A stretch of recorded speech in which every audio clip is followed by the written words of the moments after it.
Hi, everyone.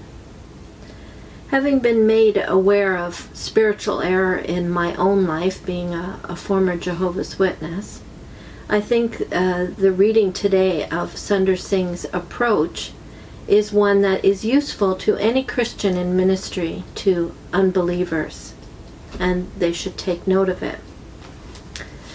This is what the seeker asked Sundar. So how do I find the path to spiritual truth and to the knowledge of God? And Sundar answers, God never discourages a seeker by judging his or her beliefs to be wrong. Rather, God allows each person to recognize spiritual error or truth by degrees. The story is told of a poor grass cutter who found a beautiful stone in the jungle. He had often heard of people finding valuable diamonds and thought that this must be one. He took it to a jeweler and showed it to him with delight.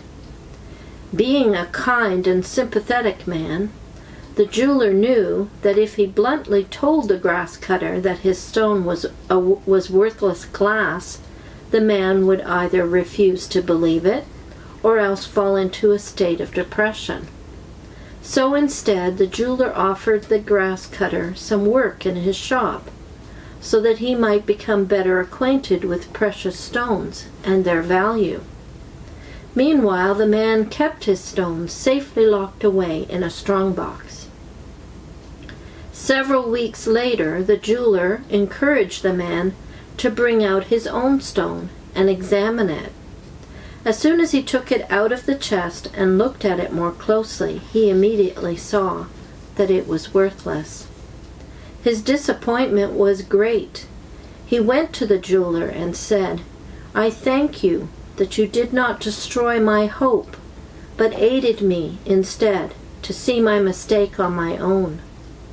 If you will have me, I will stay with you and faithfully serve you, as you are a good and kind master.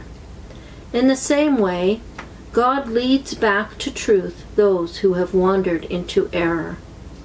When they recognize the truth for themselves, they gladly and joyfully give themselves in obedient service. So I think the reason that I found this useful is the statement that he says God allows each person to recognize spiritual error or truth by degrees. This has certainly been my experience. Do we, though, when we are speaking to someone that we believe is in spiritual error, do we show that kind of patience and kindness, or do we just blurt out their errors? Beliefs that are held are oftentimes more than an intellectual hold on you. It has more than an intellectual hold. It has emotional holds on people. So I think there's a lot of wisdom in what Singh is telling us, how we should approach that kind of situation. So anybody who's doing ministry to Jehovah's Witnesses or people in cults should take note of this. The Proverbs of Scripture are full of many good counsel on how to use your tongue, how to use your words. So I thought to read at least two of them. Proverbs 12, verse 18 reads, Reckless words pierce like a sword, but the tongue of the wise brings healing. And then in Proverbs 16:21, we read, The wise in heart are called discerning, and pleasant words promote instruction. Even Paul himself counsels Timothy in a similar way about how to speak to people. Paul says in Colossians chapter 4, verses 5 and 6, Be wise in the way you act toward outsiders. Make the most of every opportunity. Let your conversation be always full of grace, seasoned with salt, so that you may know how to answer everyone. Is this the way we do ministry? Is this the way we speak to people? Do we think of the end run? What is it that I wish for the person I'm speaking to? And the way I present things to them, is it going to promote them achieving that wish that I have for them? Learning truth, accepting truth. This is something we should give some consideration to. From our own lives, I wanted to tell you, David woke up before I did in the witnesses. And his approach to me ended up being a wise one, because he did not discourage me from going to the meetings. This countered their accusation that anybody who leaves becomes a monster and is going to make it hard for you. But David encouraged me to go to the meetings. He also encouraged me to study and the material that was being used at the Kingdom Hall better than I ever had before, to listen tighter, harder than I ever had before. Whenever a scripture text is used in the study, he suggested I read the text and then read the surrounding verses of the text, and then read the chapter before it and after it. So he was encouraging me to know or to study better than I ever had as a witness. And I did do that. And it helped me to come to that gradual, in degrees, knowledge that I didn't know scripture, and that the witnesses use proof texts.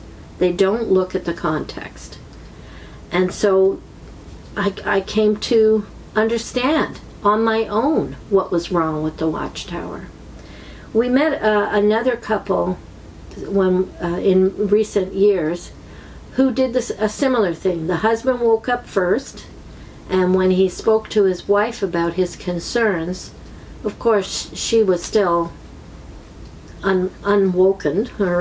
She was still, confident in the Watchtower.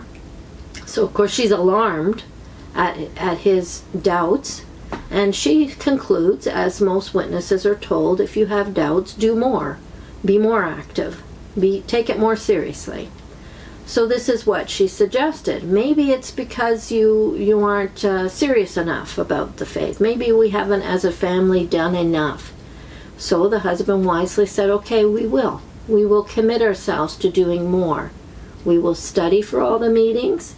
And he did it similar to what David suggested I do. They didn't just read the text. They read the scripture that it came from. They read the surrounding passages. And he would always ask the question, what conclusion would you come to from reading the whole passage? And the wife soon was able to discern that she would not come to the same conclusion that the Watchtower came to if she read the whole text. And they are both out of the Watchtower now with their family. So this works, but is it the method that we use? It does require patience, and it's going to take a lot longer. For that family, it was at least a year of doing that. And for me, probably similar amount of time before I finally decided, no, I can't remain a witness given what I'm learning. I'm going to link to 2 videos, one that I did called Wisdom from Above. Opinionated member of JW trades in dogmatism for gentleness. It was based on a book that I'd read by Bridges on godliness. The second one is a Ray Franz video on why do JW submit to mind control and theocratic law.